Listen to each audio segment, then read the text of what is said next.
Salutations à tous. Nous aimerions profiter de la tribune pour remercier chaleureusement tous nos généreux commanditaires qui ont cru en notre projet et surtout en la cause.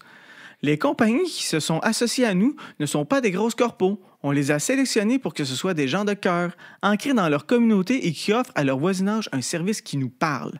À commencer par notre commanditaire principal, le studio de tatou Quartz à Sainte-Thérèse. Le proprio a dit oui dès qu'on lui a présenté le projet et il a fait 3 heures de route pour nous aider à installer la déco du studio. Gros merci! Fait Cocasse, c'est le seul studio de tatou au Québec à offrir le financement pour vos projets de décoration corporelle. Nos drinks officiels, la cidrerie Famille Tremblay et la bière du domaine Bertillon, ils sont du coin, ce qui permet à la Montérégie de briller avec leurs produits de qualité. La seule condition qu'Antoine Tremblay nous a donnée, c'était « Je veux que tu l'aimes pour vrai, mon cidre, si t'es pour en parler ». Et oui, une vraie réaction de gens qui apprécient ce délicieux cidre et nous l'avons aimé pour vrai, son cidre. On en a bu toute la nuit, même un peu trop. Aussi, se claquer un 24 heures de podcast n'aurait jamais été possible sans notre dose de café. À ce sujet, on remercie solidement 94 Celsius pour le café. On a dans l'équipe Max, animateur de Punk Laté, pour qui le café est une religion et il ne fera jamais de compromis sur la qualité. Il n'en a pas fait. Le café était juste parfait pour les gens qui aiment le café. Il y a d'autres compagnies qui sont en lien direct avec le sujet du podcast. Évidemment, on parle ici de la musique. La boutique école de musique EMF aussi n'a pas hésité quand elle a vu qu'on avait la même mission qu'elle, aider la relève musicale. Il connaissait bien la fondation Ainsi soit-elle, qui est dans la même ville qu'eux et à quelques coins de rue, l'école voulait mettre la main à la pâte. Il y a aussi des restos de Saint-Jean qui nous ont nourris pendant l'événement.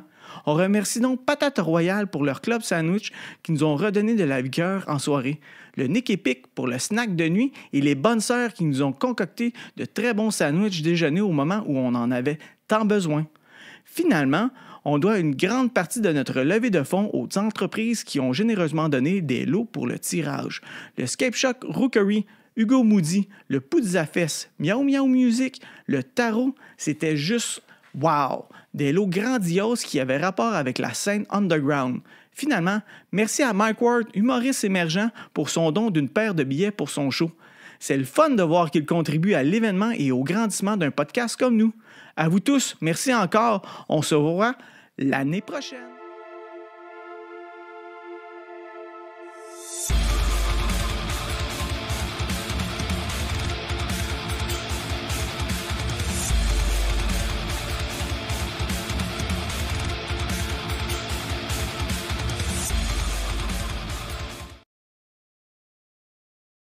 C'est pas le bon. Fuck! All right! All right. On n'est pas sur le bon truc, mais on est là. OK, on est de retour pour la 5e heure. Ouais, monsieur. Notre fameux 24 heures de du bruit à mes oreilles. Ouais. So far, comment ça va? Ça va. Un peu... On n'a pas le temps, on rattrape notre retard. Un peu... je pense que je vais me prendre un os bientôt. Un quoi? Un os. Une boisson énergisante. Ah, OK. Oui. Genre, mettre un peu de pep dans ça. Partir ça. Parce que j'ai... Excuse-moi, là, on va présenter notre invité, ça sera pas trop long, là, mais je vais juste finir cette petite... Je me suis endormi à 2 h du matin. Puis je me suis réveillé à 6 h du matin. Moi aussi, je me suis réveillé à 5h40. Puis là, on n'oublie pas qu'on se tape 24 heures de podcast. Fait que là, il faut un peu de pep. Puis là, on a un band qui nous en donne du pep, quand que ça joue, parce que ça déménage en tabarnak. On est avec les gars de Death Note Silence, mon gars. Comment que ça va, man? Ça va bien, vous autres? Ça va bien, merci. Numéro 1. Pour l'instant. Là, ça va encore bien. Peut-être que vers 7-8 heures, et on a le tiers de fête. Puis après ça, ça va aller juste à la pente descendante. Comptez-vous ouvrir une bière à soir ou vous attendez à demain? Jamais. Ah, lui, aucune. J'ai bu un cidre à date. On a un super commanditaire de cidre. Oui, on n'a même pas parlé de commanditaire. Non, on a un super commanditaire de cidre qui est les cidres de la famille Tremblay qui commandite le 24 heures complet. Fait que j'ai bu un esti de bon cidre tantôt. Là, je peux te le montrer vite fait. Si jamais tu te cherches de quoi, là, on voit super mal, j'imagine. Là. Mais cidre aromatisé pétillant à l'argosier. C'était très bon. Fait que ça, puis on a le domaine Bertillon qui qui nous commandite en bière aussi. Puis pour Max, vu que Max, il boit pas, mais ils nous ont donné de l'eau blonnée aussi. Ouais, c'est bon, ça. J'ai été agréablement surpris. Ouais, c'est un petit goût sucré, hein? C'est très bon. Ouais. Fait que, Nice. commanditaire plugué. Ah ouais, mais Mon gars, comment que tu vas? Tu nous as fait toute qu'une peur hier. Ben vous, nous avez fait toute Ouais, qu'est-ce qui s'est passé? Moi, j'ai pas eu peur. Fait qu'est-ce qui s'est passé? je pense que c'est à 9h hier soir, je sais quoi, quelque chose comme ça. Ouais. Il m'a envoyé un message pour me dire qu'il ne pouvait plus être là. Et puis, j'ai trouvé la solution pour.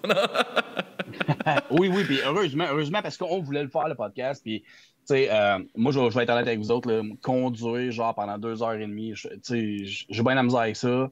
Je suis un danger sur la route, genre, je rage, j'haïs le monde.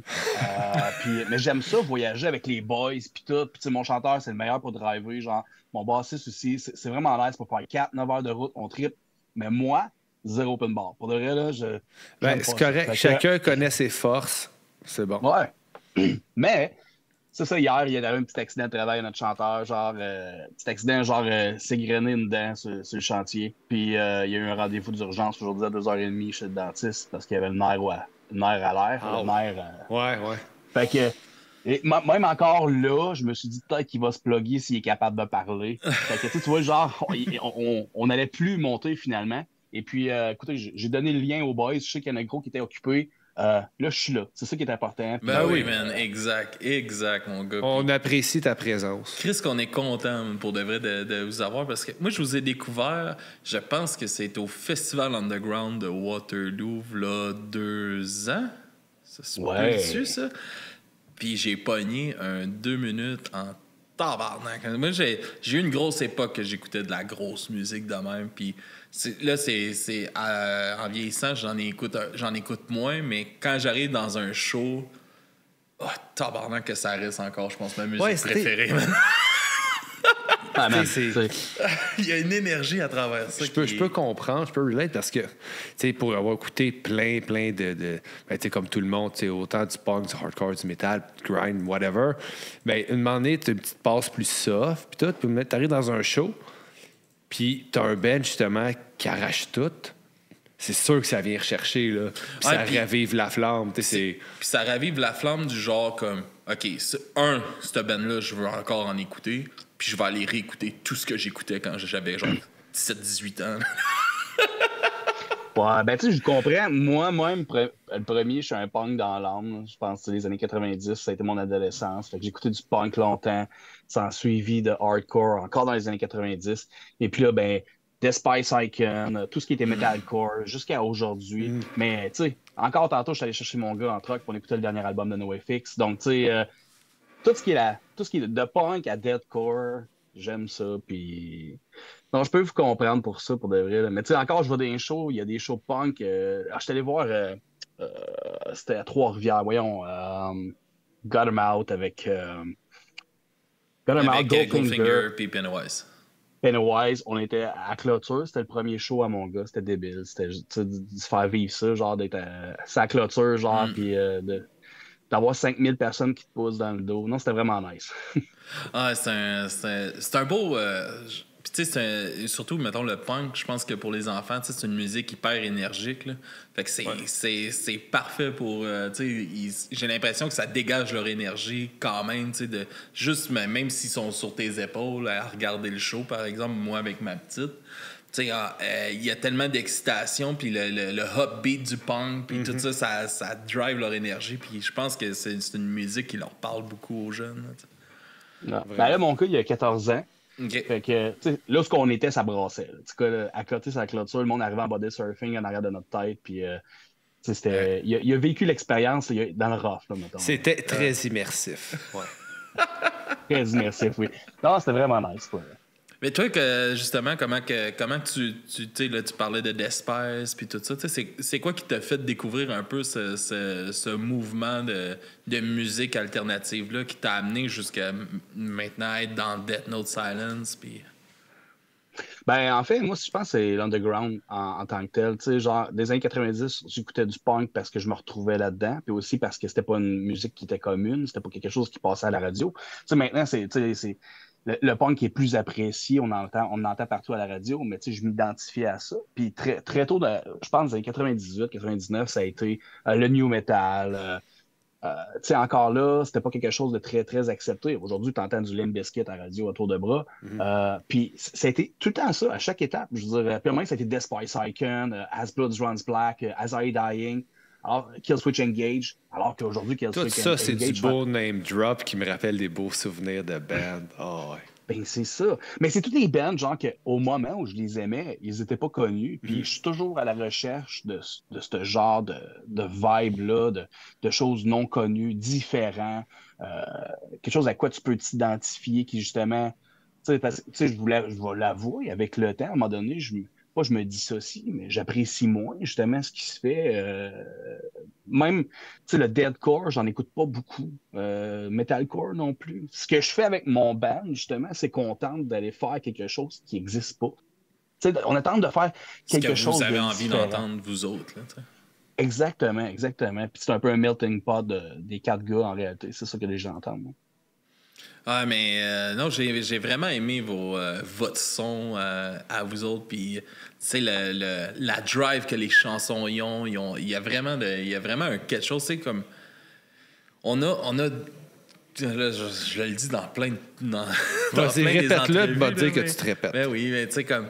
Il y a tellement de talent au Québec, hein, puis il y a du monde qui cherche à pousser justement leur style, puis dans plein de styles différents. Tu sais, comme, mettons, vous cherchez à développer un son que, Chris, on n'entend pas nulle part parce que c'est rendu quand même assez tu sais, c'est assez tout pareil, là, un peu. Tu sais, c'est des styles qui sont comme aussi le punk qui est dur à faire évoluer, tu sais, parce que ça a des branches très strictes. Puis on est, je crois que dans les fans de ces musiques-là, on est un peu capricieux que aussitôt que tu sors un peu, non, c'est plus ça. Tu sais, c'est comme, c'est plus ce tel thème tellement recherché du Christ, c'est du métal. Là. Tu sais, à m'emmener là, c'est. Ah ouais. Puis au Québec, tu sais, on a, mettons, dans le rap, il y a Saint-Sucré qui pousse, mon gars, tu sais, en 2021, il a sorti 150 tunes de styles complètement différents, toutes les tunes, mais toutes dans du rap, mais il cherche un nouveau son. Puis c'est ça qui est le fun à voir, tu sais. Ici, on a du talent tellement brut, là. Ah, totalement. Puis, je le vois dans tous les spectacles que je fais, justement. Puis, comme tantôt, vous avez présenté Ryan. Je me souviens déjà avoir vu Ryan à quelque part. Je me souviens pas où, mais quand j'ai vu la face tantôt, je me souviens que ce gars-là avait du talent. Je me souviens de l'avoir vu à quelque part, mais je me souviens pas où, genre. On est des artistes très talentueux au Québec. Genre, j'ai eu la chance de faire plein de spectacles avec plein de bands, genre. Puis, c'est trop vrai ce que tu dis. Malheureusement, tu sais, c'est ici... j'ai personne qui va nous mettre sur un piédestal ou qui va nous représenter. Il faut vraiment, si t'es un artiste et tu veux marcher, là, ben, soit tu rentres dans une machine qui est plutôt commerciale, puis tu vas. On connaît la machine au Québec, là. C'est soit tu fais ça, mais si tu fais quelque chose de moindrement underground, va-t'en. Va en Europe. Va te faire connaître ailleurs. Ils vont t'apprécier. Pour de vrai, parce que oui, t'as raison, il y a énormément de talent ici, genre. Mais il n'y a aucun artiste qui est devenu big. Ben, tu sais, je parle dans les dernières années, dans les 10-20 dernières années. C'est pas d'artistes qui sont devenus big ici. Ils sont très peu nombreux. Là. Ben, j'ai l'impression que ça, c'est le même dans tous les styles, puis un peu importe d'où tu viens. Tu sais, il y a bien des bands qui sont populaires, mais sont populaires d'où ils viennent. Ils sont populaires ailleurs. Ouais.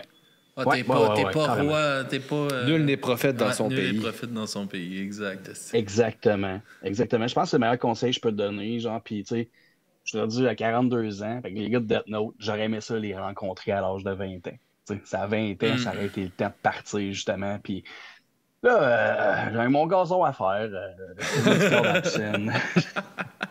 Mais comment que ça start Death Note, Silence, puis tout ça, de où que ça passe, ce projet-là?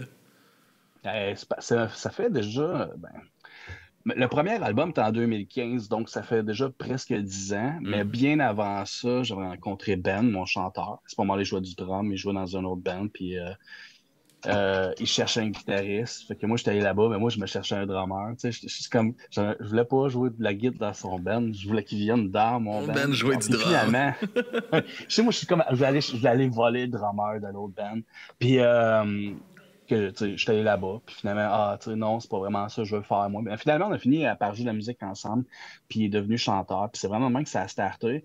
Puis on avait tous déjà eu des bands auparavant qui avaient chié dans la pelle. Qui s'avaient rendu quand même assez loin. C'est juste que, tu sais comment que c'est. Un band, là, c'est de faire marcher 5 gars dans la même direction, sur le même beat. C'est pas easy, surtout quand ils ont 22 ans, genre, c'est dur. Mais. Tout le monde a des projets à cette époque-là. Tout le monde a des. Tu sais, souvent, ils sont à l'école, puis après ça, les carrières commencent. C'est un moment difficile. Chaque étape de la vie c'est soit que tu es à l'école, soit que tu travailles, soit que tu as une famille. Oui, mais tu sais, mettons, justement, tu sais, comme là, tu sais, là, on est plus établi, c'est plus facile de prendre le temps je pense. Oui, mais tu as quand même plus de responsabilités. Fait. Est-ce qu'on a juste plus de maturité? Mais mettons, tu as un enfant, tu sais, mettons, on parle. Tu as un enfant qui a 14 ans aujourd'hui.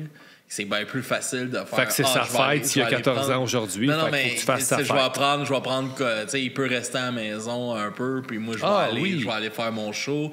Que tu as un enfant de 3 ans, 4 ans comme moi, si tu l'amènes pas, mais tu restes à la maison. Là, dans une petite boîte.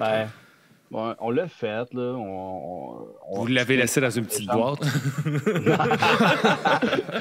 non, mais on roulait pas mal quand même à ce moment-là. C'est juste que, justement, quand j'ai rencontré des gars de Death Note, Ben, il le disait, moi, c'est mon dernier projet. On était peut-être rendu dans notre début trentaine, fin vingtaine, puis on s'est dit, sérieusement, je n'ai tellement fait des bands, c'est tellement que c'est un chien dans la pelle, là, c'est mon dernier projet. Puis tu sais, quand tu fais un band, tu fais 4 ans, puis ça va super bien, puis là, tout chier, puis si on le fait, il faut que ça marche. Fait que, c'est un peu avec cette maturité-là, puis cette sériosité, ça n'existe pas, je viens d'inventer le mot. C'est un hostie de beau mot, cette sériosité.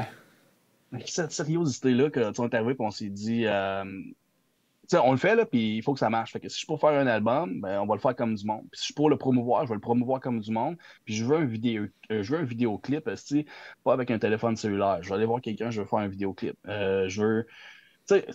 Puis on part en tournée, pas de problème. Je veux booker ça, mais je veux pas des shows de merde. Tu sais, genre, on va. Ben, j'ai l'impression que justement, l'âge puis la maturité puis l'expérience amène un peu le moyen des ambitions.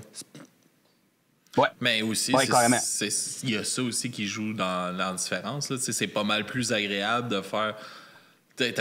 Justement, t'as pas 20 ans, puis t'as pas une calice de scène. Là, t'es un peu plus établi, t'as le moyen d'investir, puis ça motive d'avoir ces moyens-là aussi, je pense. Puis ça donne une réponse différente aussi à un band qui a pas les moyens, mettons, d'en faire un vidéoclip, puis de faire de la promotion pour une chanson. Là. Ça peut faire une méchante différence. Là, ouais, ben, puis c'est ça. Puis entre le moment où on a commencé et aujourd'hui, le monde de la musique s'est totalement transformé aussi. Tu parlais de moyens tantôt. Des fois, j'aimerais ça avoir 22 ans, avoir une belle gueule, genre faire des beaux vidéos sur TikTok pour aller me chercher un peu plus de monde. Là, j'ai des poils blancs dans la barbe. J'ai pas trop la hype de faire ce genre de choses-là. Mais c'est ça, j'ai un peu moins la hype de faire ce genre de choses-là. Mais c'est ça, je veux dire.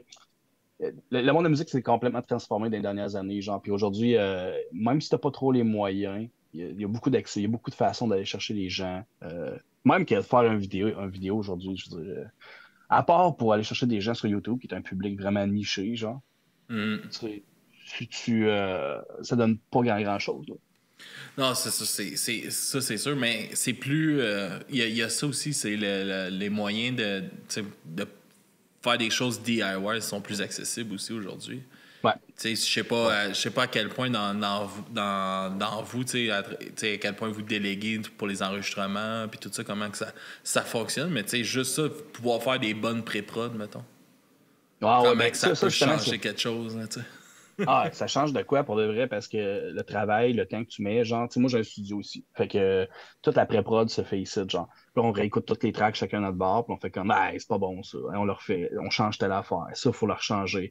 OK, là, je l'ai écouté, sérieusement, ça, je vais le faire différent. Quand je vais arriver en studio, c'est sûr, je le ferai pas de même. Puis on le voit, puis on est 4 à pouvoir justement parler de ces choses-là. Puis, fait que on est chanceux d'avoir un studio. Pour les vidéoclips, ben, si on n'a pas ses talents, on n'est pas équipé pour ça non plus, fait qu'on fait affaire avec quelqu'un d'autre. Mais pour la pré-prod, on fait tout ça chez nous. C'est vraiment nice. Je ne saurais pas comment le faire, genre hey, s'il fallait que je paye pour aller en studio pour faire une pré-prod, genre, ça me coûterait un méchant bras. Non, c'est ça, probablement que ça serait juste pas réalisable. Puis c'est niaiseux, mais on le remarque tout de suite un band qui le fait puis un band qui le fait pas. Si t'arrives en studio puis t'as des pré-prods solides, là, tu vas sauver du cash parce que tu vas perdre pas mal moins de temps. Puis tu vas arriver, puis il y a déjà une structure. Aussi. Fait que tu pars déjà sur de quoi de structuré. C'est vraiment, là, tu sais, ça vaut la peine. Là, mettons, là, c'est niaiseux, mais comme nous autres, là, on a une console, la XR18, là, c'est ça qu'on utilise pour le podcast. C'est une console en bas de 1000$ qui te permet de faire du multitrack. Ajoute-toi ça, plug 2-3 micros, puis ça n'a pas besoin d'être une pré-prod de si ça coche, mais juste que tu aies l'idée de où est-ce que tu t'en vas, puis après ça, Chris, c'est fait. Là. Ah ouais. D'autant plus que, tu sais, nous, mettons, on a beaucoup de séquences, genre, tu sais, des violons, des chorales, des sons électroniques, industriels dans nos chansons, genre, qu'on n'a pas le choix d'utiliser. On peut pas arriver dans le studio puis là, se dire, bon, on va prendre une journée aujourd'hui, puis on va s'asseoir, puis on va créer quelque chose. C'est pas évident, là, tu sais. Il y a des bands qui le font, il y a des bands qui créent en studio, ça coûte de l'argent. Mais nous, ici, on a la chance, justement, tu sais. Moi, j'en fais des pré-prods des fois, je monte ça au gars, je fais un frame de, tu sais, genre, mettons, moi, drummer, je suis zéro drummer. Okay? Que je monte une tonne avec le drum, puis tout, genre, là, j'envoie ça, puis le drummer fait comme, ouais, ça joue pas, manque de vibe. Ah, mais c'est correct, il va le refaire plus tard, tu sais, je donne juste un frame, puis, tu sais, à un moment donné, il dit, les tit-tat. Ça suit, là, fais-moi une roulade, de quoi. Mais c'est ça, on fait tous les sons électroniques, on n'a pas le choix de faire ça, on n'a pas le choix de le faire sur le clic, on n'a pas le choix que ça soit droit, genre, puis des fois, le gars, il dit, écoute, tel son, semble que ça sonne pas très Death Note Silence. OK, tu mettrais quoi à toi? Puis là, on travaille à partir de ça, genre, puis non, ça va vraiment bien. Ah, mais ça paraît, man, puis ça paraît dans la qualité de votre musique, puis de, tu sais, comme j'en écoutais cette semaine, justement, pour me préparer, tu sais, puis c'est solide, tu sais, puis comment que vous bâtissez justement, tu sais, quand vous choisissez, vous bâtissez musicalement la tune, puis après ça, vous allez rajouter vos séquences. Est-ce que vous avez déjà en tête ce que vous voulez faire comme séquence à travers des chansons? Si tu déjà parlé un peu, ou c'est vraiment avec le feeling de la chanson que vous enlignez après? C'est vraiment que le feeling de la chanson, puis souvent, genre, c'est moi qui compose beaucoup chez nous.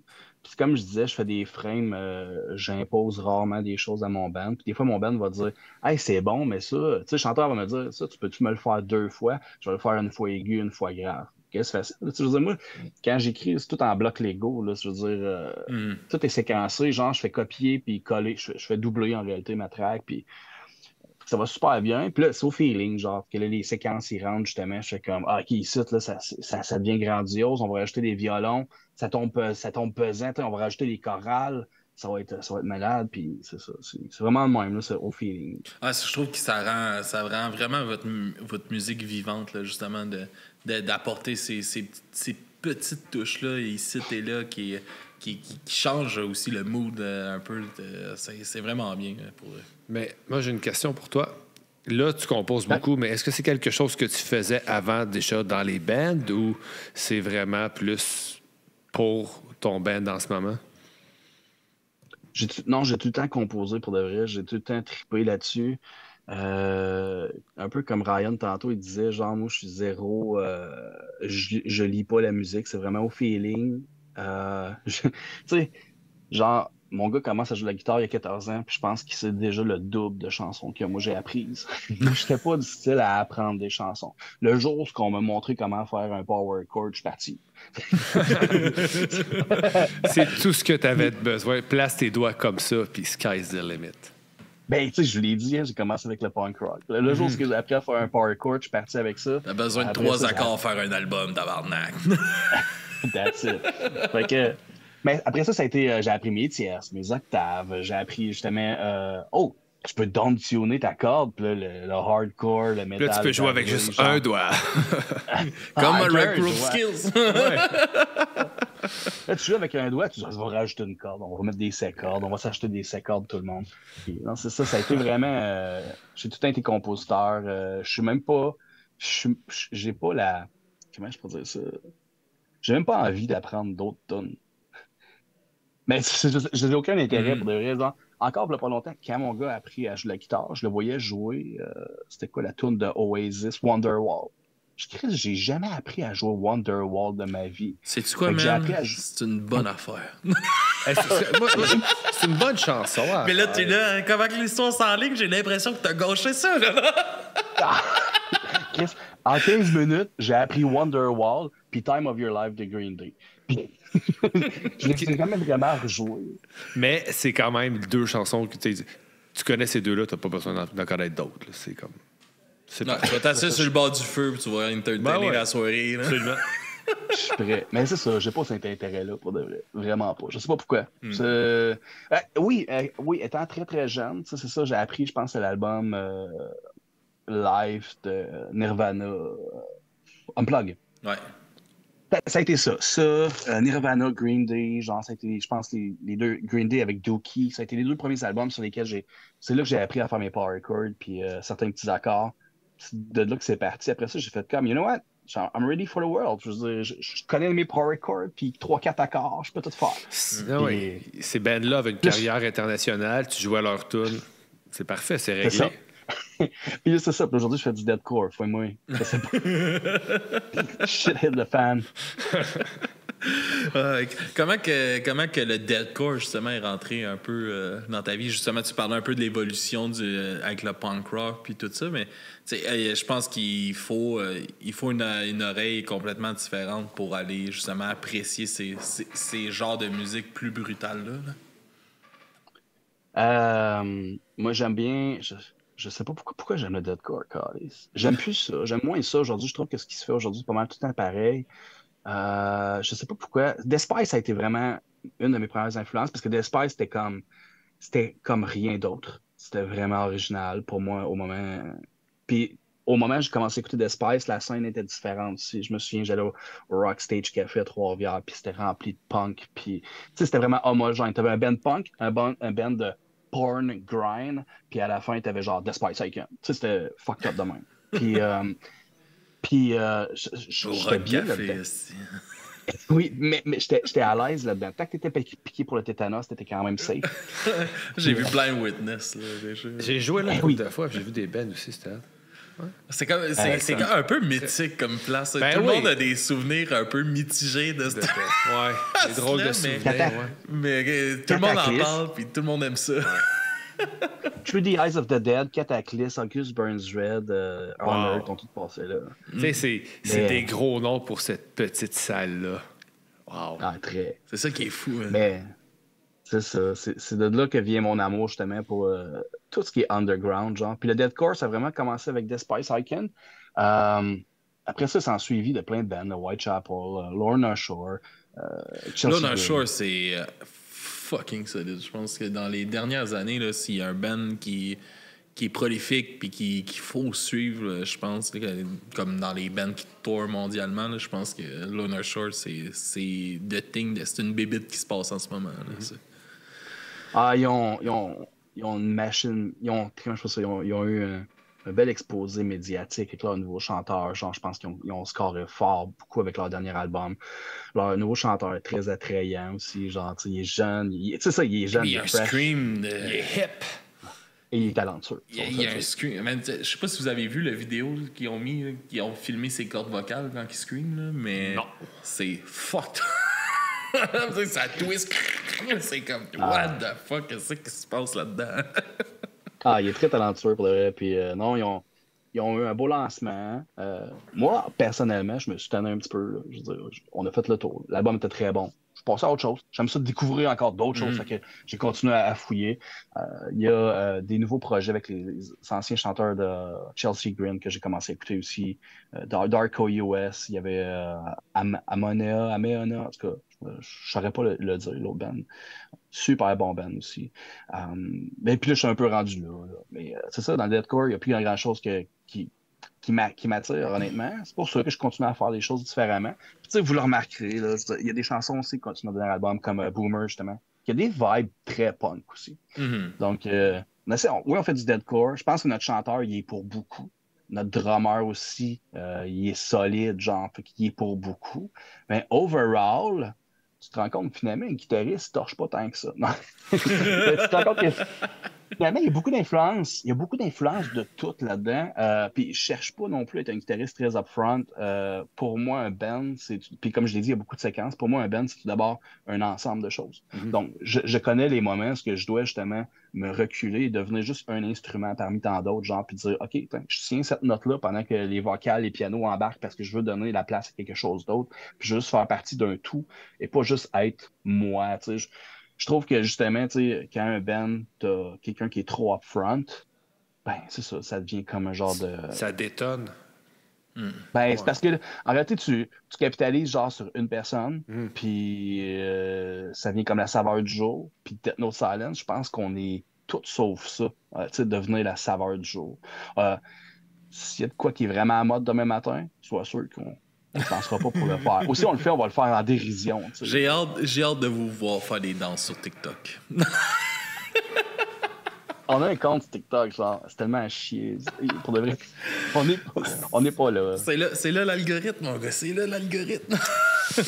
Ouais, malheureusement. Viens sur un podcast, tu sais, que nos plateformes sont à chier.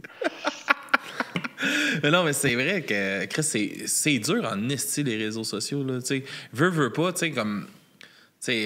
Même moi, là, je suis un peu plus jeune que vous deux. Là, je vais avoir 32 ans dans pas trop long. Puis je me sens dépassé aussi un peu par ça, de comprendre la game de ces affaires-là. Puis c'est tellement rendu crucial aujourd'hui dans la promotion des projets. Puis de tout ça. Puis là, t'as des réseaux sociaux que c'est plus tant bon de promouvoir là-dessus. Mais pourtant, moi, j'ai l'impression que le monde que moi je rejoins sont là-dessus. Puis calé, c'est dur d'aller les chercher. Puis mettons sur TikTok, il y a tellement de monde que tes affaires, si t'es pas à la saveur justement du mois, ben, tu passes dans le vide complètement. J'ai l'impression que tu vas mettre énormément d'énergie pour fitter puis te faire pogner par les algorithmes pour le peu de chances que ça fonctionne.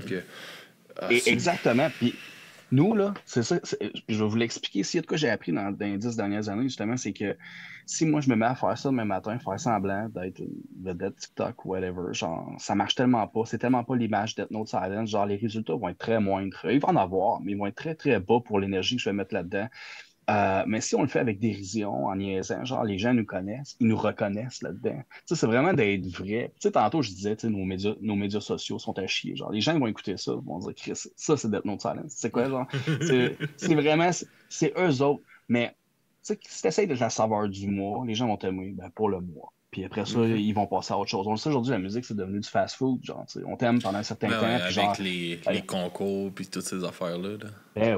Tes auditeurs mensuels, genre sur Spotify, augmentent aussi, puis 4 mois après, ils redescendent, puis c'est fini, on est passé à autre chose.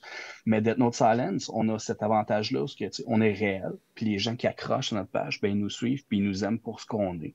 Fait qu'ils restent. Puis je pense qu'à travers les 10 dernières années, justement, les salles se sont remplies à faire des spectacles, justement. C'est pas parce qu'on était la saveur du mois, mais c'est parce que des gens qui ont accroché à quelque chose de réel.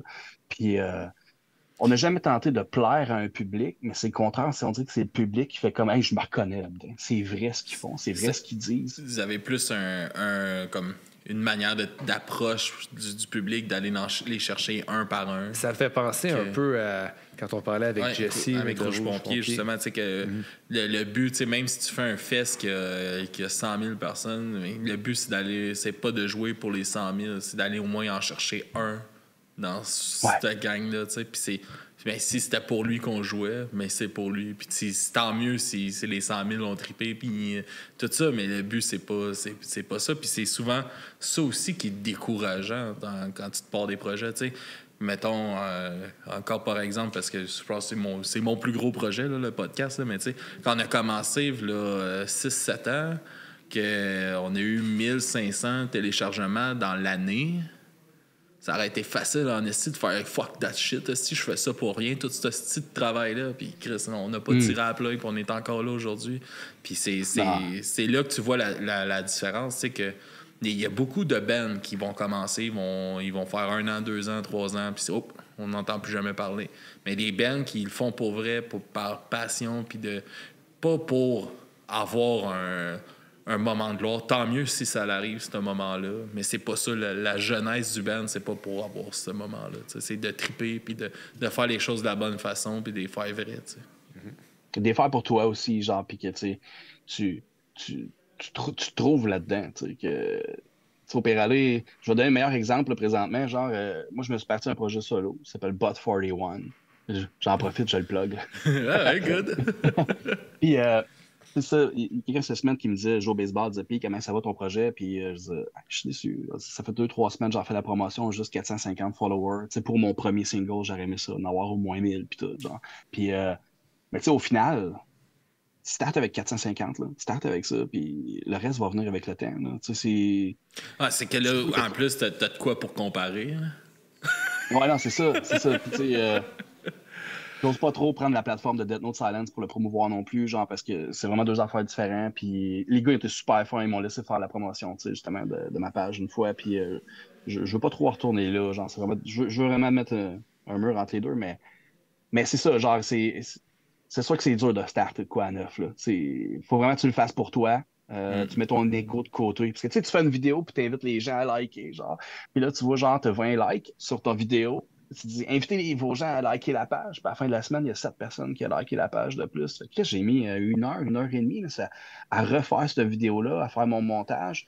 Puis là, OK, mets ton ego de côté. Là, le fait que tu étais dans un band, que tu avais 11 000 followers, puis reviens sur Terre, là, puis refais ta business, puis retravaille. Puis, non, c'est ça. Ouais, c'est souvent ça aussi, tu sais, qu'on va voir, tu sais, que j'ai eu cette discussion-là avec des bands, justement, que c'est pas parce que ton band avait 100 000 followers. Tu sais, le monde aimait ce band-là. Il aimait pas nécessairement toi, là, dans le band. Fait que c'est pas parce que tu te pars un autre projet que ça va dire que Chris, ton band est... Non, tout nouveau projet, c'est 0. Ah ouais, c'est la base de l'artiste, hein. C'est justement d'accepter le fait, genre, que tout est à créer. Ah!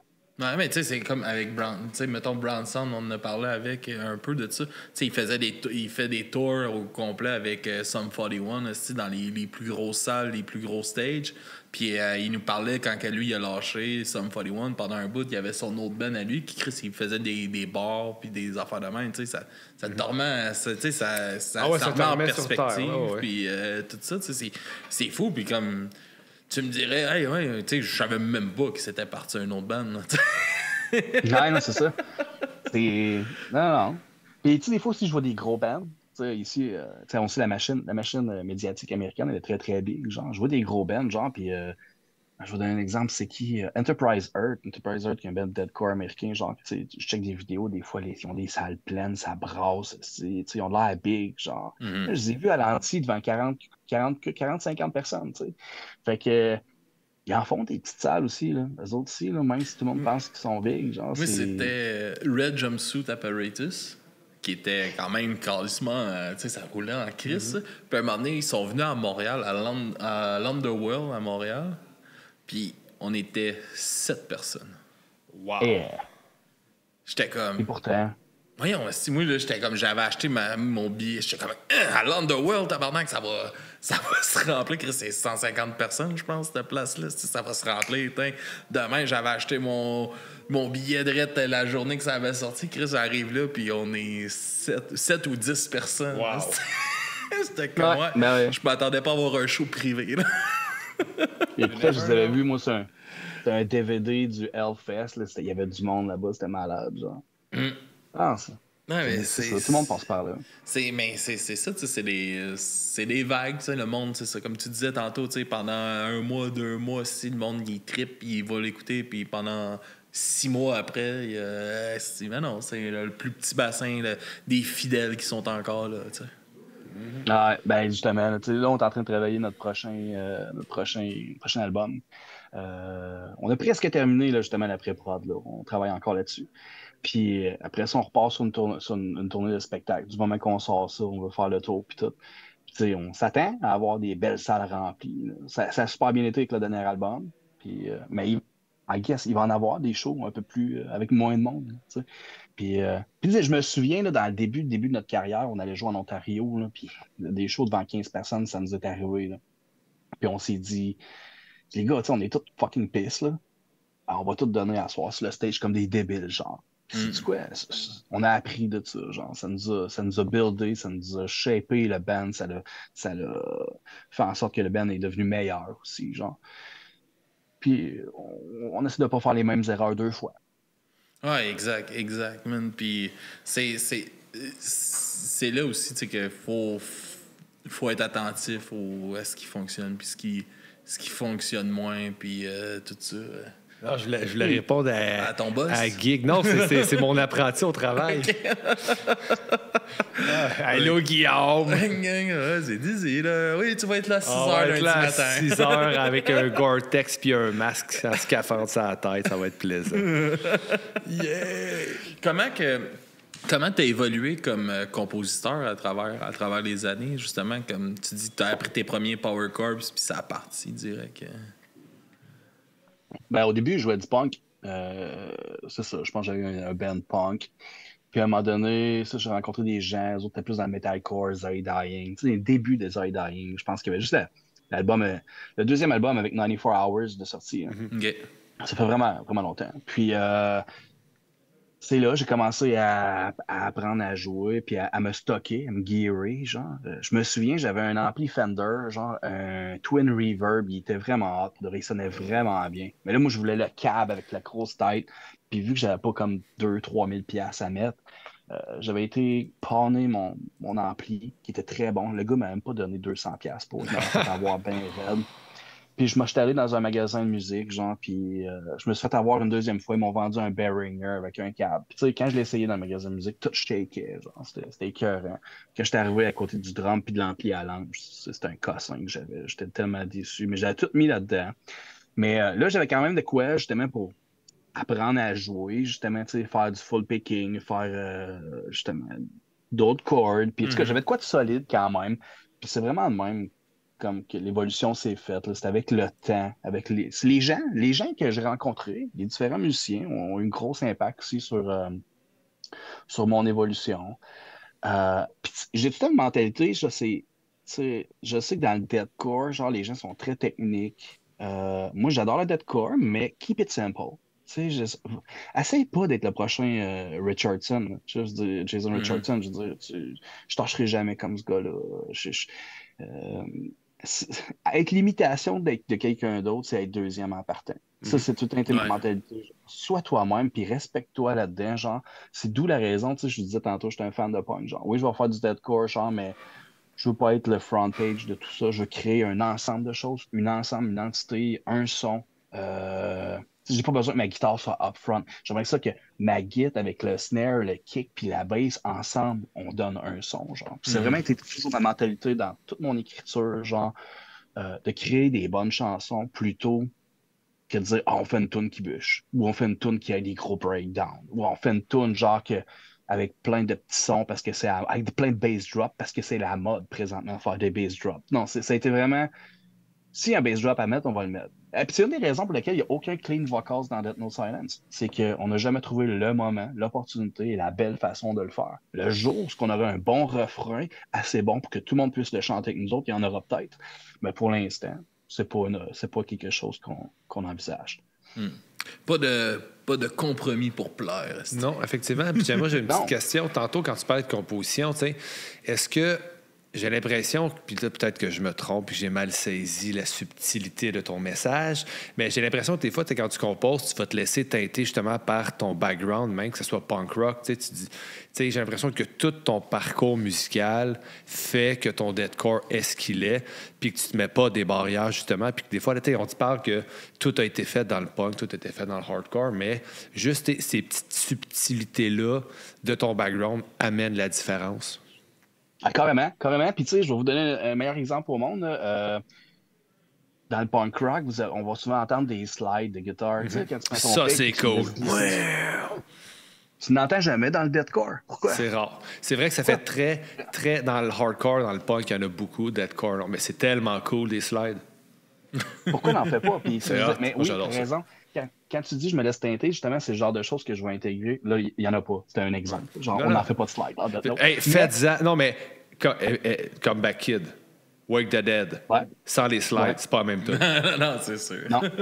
Mais éventuellement, si à un moment donné, comme pour les clean vocals, si le feeling vient puis que ça a une raison d'être mis là, on va le mettre. C'est ça. Fait que oui, tu as raison, je m'influence beaucoup de mon background, de tout. Puis tantôt, je vous parlais de new metal. Il y a beaucoup de sons industriels dans Death Note Silence. Tout l'aspect genre Limp Bizkit, Linkin Park, Marilyn Manson, whatever. Toutes ces années 90, début 2000, la partie new metal industrielle, genre, ça aussi, ça nous a influencé énormément. Puis on se disait, hey, ça pourrait rajouter de quoi à Death Note Silence. Fait que depuis notre deuxième album, on est parti vraiment sur une vibe avec ça. Il y a beaucoup plus de sons dans ce qu'on fait. Cool, man. En parlant de ça, il va falloir qu'on se dirige vers aller écouter de la musique, man. Fait que je crois qu'on va être obligé de se faire un plug 2 aussi. Mon cher, si ça vous tente à un moment donné, on se reprendra avec d'autres membres aussi, puis tout ça en personne, puis tout. C'est clair qu'on fait ça. Je te laisse nous présenter un peu les 2 chansons que tu nous avais envoyées pour l'entrevue. Ouais. Je pense que je me suis plus sûr, mais je pense qu'il y avait Offended. Ouais. OK. Puis l'autre, c'était Short-Lived, c'est ça? En plein ça, man. Yes. Bon, Short-Lived, ça vient de notre deuxième album. Il faut comprendre que on arrive de 2 tournées en Ontario, des tournées où il y a genre 15, 30 personnes. C'est comme nous autres contre le monde. Genre, on est fucking pissed, puis on veut sortir un album, puis on est comme... C'est un album qui est très adolescent, très rempli de rage, rempli de... You know what, genre... ce que vous allez sentir dans Short-Lived, c'est un band genre qui se dit « Fuck you all ». On est ce qu'on est, puis Short-Lived, c'est une toune de party, c'est une toune qui parle de boisson, puis ce que tu vois là-dedans, c'est nous autres. Fait que ça ressemble pas mal à ça. Et Offended, c'est une toune de notre dernier album, un peu plus mature, toujours aussi solide, je te dirais très agressive aussi, qui donnait le ton justement à une ère plus électronique. C'est des chansons qui ont été écrites pendant le COVID, donc c'est une vision de la société genre très informatique. Donc pendant le COVID, on était tous enfermés chez nous. Donc Offended, ça dit, c'est les gens qui sont offensés. Les médias sociaux, ils sont pour quelque chose. On écrit cette chanson-là, c'est qu'on disait qu'il n'y avait plus de juste milieu. Soit les gens étaient très extrémistes, soit tout blanc ou soit tout noir, mais il n'y a comme plus de juste milieu. Puis, plus de zone grise aussi. Exactement. Genre, plus moyen de parler ou de rendre les choses comme agréables pour tout le monde. Si tu n'étais pas d'accord avec une opinion, tu étais la source du problème. Puis on a fait comme fuck, il y a un problème. Donc, Offended, c'est pas mal ça. C'est une vision très informatique, technologique de la société. C'est une autre vision. Et puis, ça ressemble pas mal à ça. Cool, ben merci beaucoup de ton temps, mon gars. Puis on se fera une prise 2 aussi, Snipeflex l'a dit, avec ton autre projet. Là. Avec son nouveau projet. Ben oui.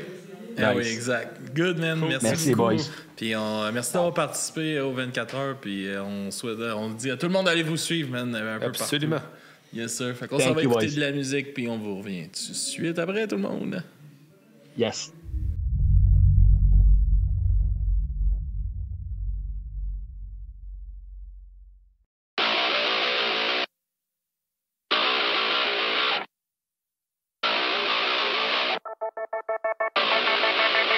Wanna get fucked up, this morning, we're ready, we're thirsty, we are unstoppable.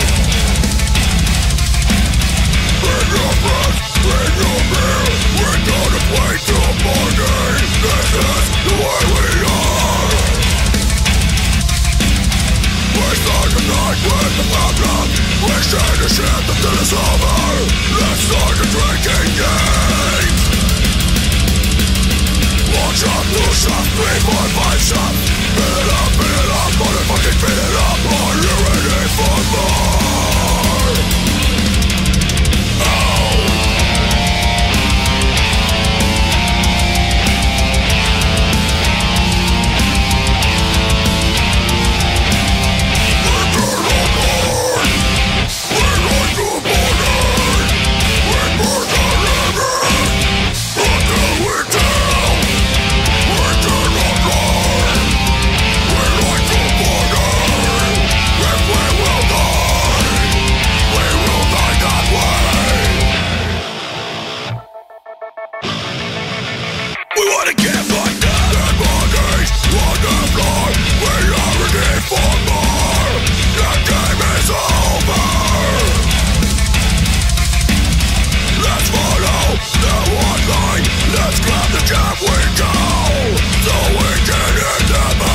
Faithful